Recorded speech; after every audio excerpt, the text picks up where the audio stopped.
Exercise 9. Music in New Orleans.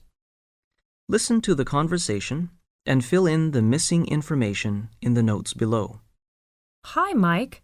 Do you like jazz? Yes, very much. And I like to dance to jazz too. Do you know who first started to play jazz? Yes, of course. The African Americans.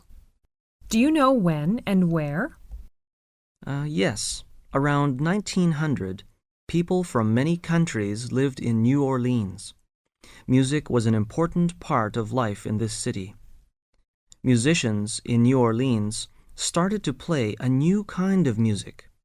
It was called jazz. Jazz was a kind of music intended to make people happy. I know jazz is kind of a mixture of many different kinds of music. For example, African, blues, European, church music, and work songs. Most early jazz musicians were African American. They played in small bands and they didn't write down their music. Yes, they learned to work together to produce a loose and relaxed beat that is so powerful that listeners cannot help but dance, or at least move their feet along with it. And soon, white musicians were playing jazz too. I know black and white musicians seldom played together in the United States at that time.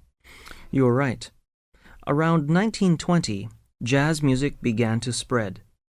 Jazz musicians moved from city to city. People listened to jazz records. They heard jazz on the radio. In the 1930s and 1940s, jazz was popular in the U.S. and Canada. The music was called swing. It was played by big bands.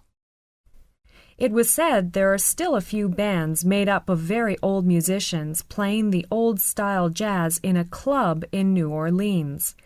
They play jazz for 4.5 hours each evening, so many tourists go there and listen.